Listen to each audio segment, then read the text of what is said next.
दोस्तों, आज फिर एक नए रोजगार की जानकारी लेकर के आया हूं।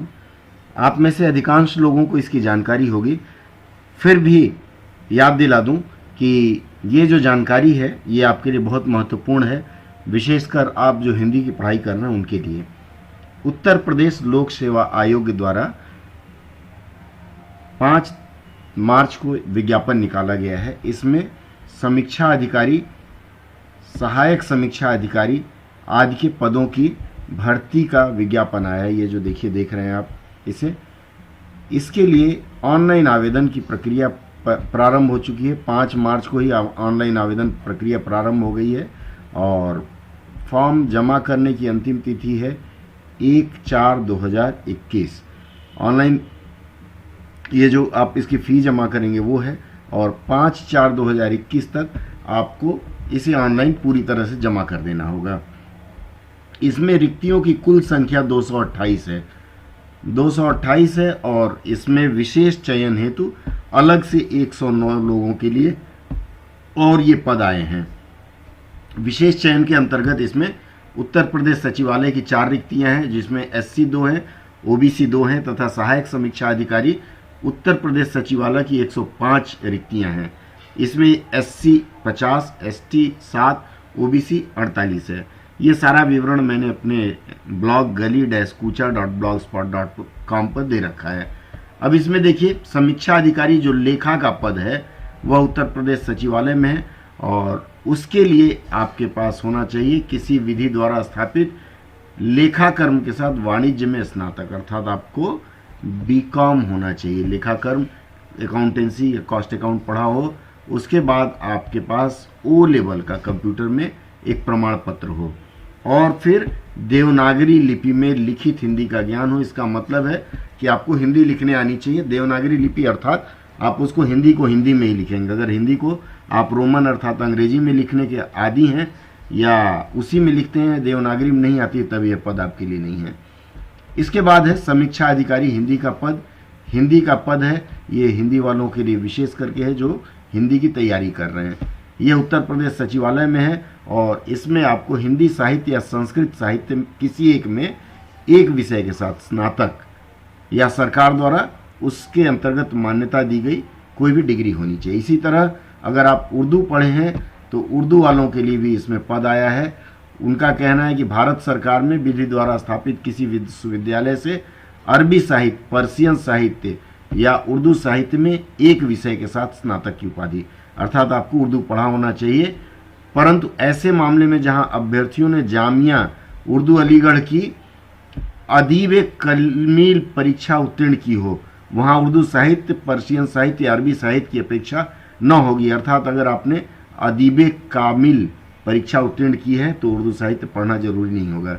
इसी तरह से सहायक समीक्षा अधिकारी के लिए भी स्नातक मांगा गया है, और कंप्यूटर एप्लीकेशन आपको आना चाहिए O लेवल। इसके बाद है सहायक समीक्षा अधिकारी जो अन्य है, ये सारा विवरण आपको उसमें मिल जाएगा। अंग्रेजी टंकण का भी ज्ञान होना चाहिए सहायक समीक्षा अधिकारी के लिए, और DOCO लेवल द्वारा प्रदत्त O सर्टिफिकेट। वेतनमान है इसका 44,900 से लेकर 1,42,400 लेवल 7 में आता है। लेवल 8 के वेतनमान में भी यह पद शामिल है, तो आप उसकी तैयारी कर सकते हैं। आयु सीमा है आपकी न्यूनतम 21 वर्ष और अधिकतम है 40 वर्ष। इसके बाद आपकी जो कैटेगरी है, कैटेगरी के अनुसार आपको छूट दी जाएगी। यह समस्त विवरण इसके वेबसाइट में है, आप वेबसाइट से देख सकते हैं। इसके बाद हम आते हैं इसमें क्या क्या पढ़ना है। देखिए, इसमें दो चरणों में परीक्षा होगी। प्रारंभिक परीक्षा में जो लोग सफल होंगे, यहाँ देखिए स्पष्ट रूप से लिखा हुआ है, उन्हें फिर से एक बार आवेदन करना होगा, और यह जो आवेदन करना होगा उसके लिए अलग से शुल्क लगेगा। पहली बार आवेदन करने के लिए 125 रुपया लगता है, और दूसरी बार के लिए 160 रुपया प्लस 25 रुपया अलग से। 25 रुपया क्या इंटीमेशन फ़ी लेते हैं, या फिर आवेदन प्रक्रिया के लिए अलग से लेते हैं। इसमें विभिन्न कैटेगरियों के लिए अलग अलग छूट का भी प्रावधान है। अब थोड़ा सा और आगे बढ़ते हैं। देखिए, पहली परीक्षा जो होगी, प्रारंभिक परीक्षा, उसमें सामान्य अध्ययन अर्थात जनरल नॉलेज होगा, या GS कह लीजिए। ये 2 घंटे का होगा और 140 नंबर का होगा। ये 140 प्रश्न और 140 अंक। इसके अलावा सामान्य विज्ञान, भारत का इतिहास, भारतीय राष्ट्रीय आंदोलन, भारतीय राज्यतंत्र, अर्थव्यवस्था एवं संस्कृति, भारतीय कृषि, वाणिज्य एवं व्यापार, जनसंख्या, पर्यावरण, नागरिकी, भारतीय परिप्रेक्ष्य में विश्व भूगोल तथा भारत का भूगोल, उसके बाद उत्तर प्रदेश की शिक्षा संस्कृति, अधुनातन राष्ट्रीय तथा अंतर्राष्ट्रीय महत्वपूर्ण घटनाक्रम और सामान्य बौद्धिक क्षमता। उसके बाद उत्तर प्रदेश की शिक्षा संस्कृति, कृषि, उद्योग, अर्थात आपको इसमें उत्तर प्रदेश के लिए आप परीक्षा दे रहे हैं तो उत्तर प्रदेश का भी ज्ञान होना चाहिए। प्रारंभिक परीक्षा में सामान्य हिंदी भी पूछी जाती है, सामान्य हिंदी भी आपको पढ़ना है। इसके अलावा सामान्य शब्द ज्ञान एवं व्याकरण वस्तुनिष्ठ अर्थात ऑब्जेक्टिव जनरल नॉलेज भी होता है। इसके लिए 1 घंटे का समय दिया जाता है और 60 नंबर का होगा। इसमें आपसे जो पूछा जाता है वह होता है विलोम, वाक्य एवं वर्तनी शुद्धि, अनेक शब्दों के लिए एक शब्द, तत्सम एवं तद्भव, विशेष एवं विशेषण, पर्यायवाची शब्द।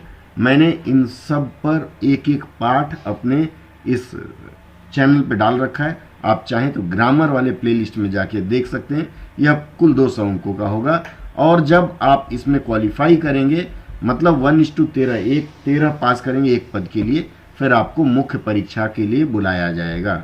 मुख्य परीक्षा में भी आपको वही है, सामान्य अध्ययन अर्थात जनरल नॉलेज जीएस होगा, 2 घंटे का 120 प्रश्न होंगे। सामान्य हिंदी एवं आलेखन, आलेखन का मतलब आप समझ लीजिए कि ऐसे लिखना हो सकता है। इसके बाद आपको जो दिया जाएगा उसमें देखिए लिखा हुआ है यहाँ दिए हुए गद्यांश का शीर्षक, सारांश तथा 3 रेखांकित अंशों की व्याख्या, ये करना पड़ेगा। उसके बाद किसी सरकारी पत्र का सारिणी रूप अर्थात आपको सार लेखन करना पड़ेगा, प्रिसीज राइटिंग, समरी और फिर पत्राचार होगा। इसके लिए अलग अलग अंक निर्धारित हैं। इसमें आपको शासकीय, अर्धशासकीय पत्र, कार्यालय आदेश, ज्ञापन, परिपत्र, विज्ञप्ति, टिप्पण एवं प्रतिवेदन, अनुस्मारक, पारिभाषिक शब्दावली, विशेषकर प्रशासनिक एवं वाणिज्यिक शब्दावली, यह सब आप हमारे YouTube चैनल पर पा सकते हैं। इसके बाद आते हैं अंग्रेजी से हिंदी होंगे, 10 अंक के 5 शब्द होंगे। शब्दों को आपको अंग्रेजी से हिंदी करना होगा।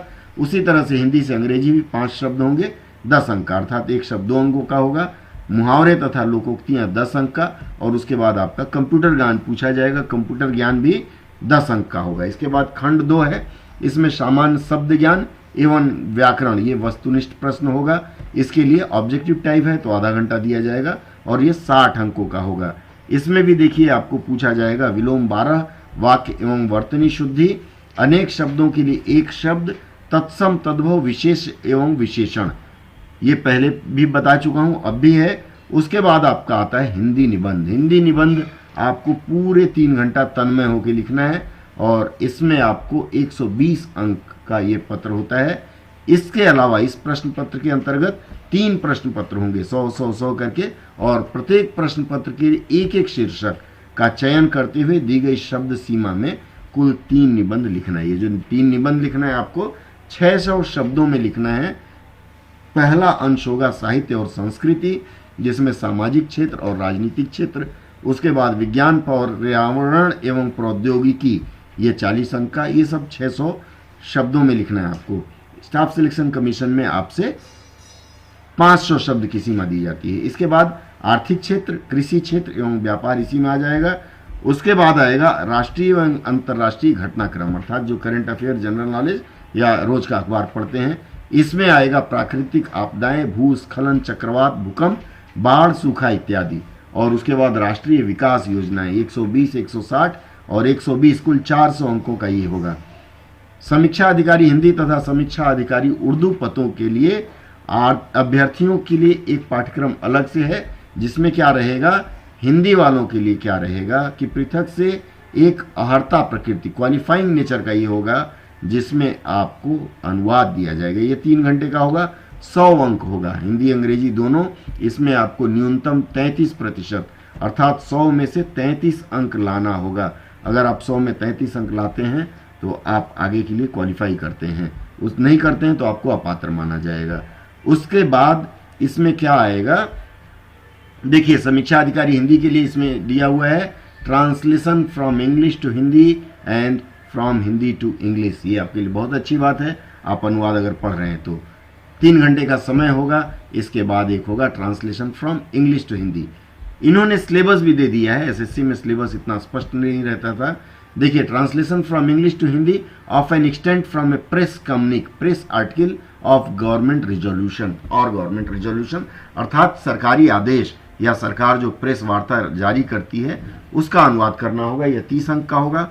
और उसके बाद translation from English to Hindi of a section और some section of an act और एक एक्ट ऑफ लेजिस्लेचर, अर्थात यहाँ आपका विधिक प्रकार का हो सकता है, लीगल ट्रांसलेशन इसके लिए पढ़ना पड़ेगा। उसके बाद explanation of common expression cliches extra which might be met with in either of the above, अर्थात इसमें आपके टेक्निकल या ऑफिशियल वर्ड्स प्रशासनिक शब्दावली फिर से आएगी। और इसके बाद हिंदी से अंग्रेजी में क्या रहेगा, वही रहेगा न्यूज़पेपर आर्टिकल, स्पीच रहेगा, किसी नेताजी का स्पीच होगा, लेटर होगा। उसके बाद translation of words and expressions commonly used in the above circumstances, पूरी तरह से यह सरकारी अनुवाद होगा। उसके बाद explanation of common expression cliches etcetera which might be, अर्थात फिर यहाँ प्रशासनिक या तकनीकी शब्दावली होगी। और हमारे उर्दू वाले जो मित्र हैं उनके लिए भी इसी प्रकार का रहेगा, उन्हें सिर्फ अंग्रेजी से उर्दू में करना है और फिर उर्दू से उन्हें अंग्रेजी में करना है। ये पूरा विवरण इसमें दिया हुआ है, मैंने पूरा विवरण अपने ब्लॉग पे भी डाल रखा है और ये आप उसमें जाकर के विवरण देख सकते हैं। समय बहुत कम है, तैयारी शुरू कर दीजिए और आवेदन कर दीजिए।